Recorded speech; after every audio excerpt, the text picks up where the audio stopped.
நம் அன்றாட வாழ்வில் பல விஷயங்களில் நாம் அறிவியல் கண்டுபிடிப்புகளை கடந்து வருகிறோம். நாம் பயன்படுத்தும் பலவற்றின் பின்னணியிலும் அறிவியல் அதிசயம் ஒளிந்திருக்கிறது.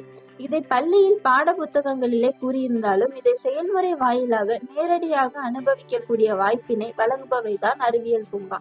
அப்படிப்பட்ட அறிவியல் பூங்காவை காண தூத்துக்குடி மாவட்டத்தில் உள்ள பள்ளி மாணவர்கள் மற்றும் பொதுமக்கள் திருநெல்வேலிக்கு சென்று வந்தனர்.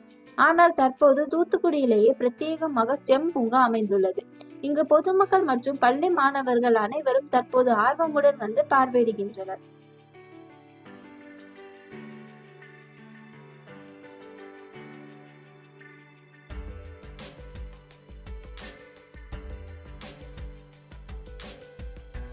தூத்துக்குடி மாவட்டத்தில் உள்ள அம்பேத்கர் நகரில் 9 ஏக்கர் வளாகத்தில் இந்த ஸ்மார்ட் பூங்கா அமைக்கப்பட்டுள்ளது.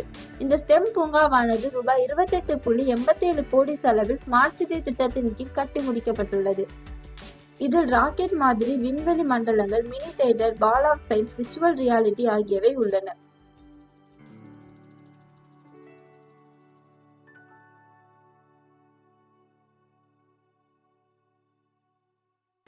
விர்ச்சுவல் ரியாலிட்டியில் குழந்தைகளுக்கென ஜங்கிள் சஃபாரி, பெரியவர்களுக்கு ஆழ்கடல் போன்ற 4 வகையான காட்சிகள் VR காணும் வசதி உள்ளது.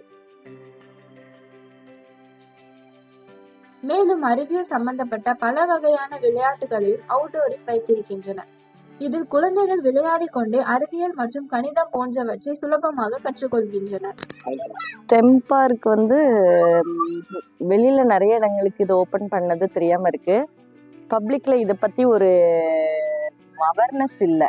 அதாவது சயின்ஸை பத்தி இப்படி ஒரு பார்க் இருக்கிறது இன்னும் கொஞ்சம் ஆட்ஸு, ப்ரொபகண்டாஸ் இந்த மாதிரிலாம் கொஞ்சம் வந்தால் நல்லா இருந்திருக்கும். அதனால நிறைய பேர் இதை யூட்டிலைஸ் பண்ணாமல் இருக்காங்க. அப்புறம் நிறைய கேம்ஸ் எல்லாம் இருக்கு. பார்க்காக மட்டும் பார்க்காம இதை சயின்ஸை பற்றி ஒரு இப்போ உள்ள பிள்ளைங்க படிக்கிறத விட பார்த்து தெரிஞ்சுக்கிறதுல பிள்ளைங்களுக்கு நிறைய விஷயங்கள் கேதர் பண்ண முடியும்ல. அதுக்கு இது நல்லா யூஸ்ஃபுல்லாக இருக்குது. இன்னும் கொஞ்சம் மெயின்டைன் பண்ணி இன்னும் கொஞ்சம் பப்ளிக் நிறைய பேர் வர்ற மாதிரி பண்ணால் இன்னும் நல்லா இருக்கும்.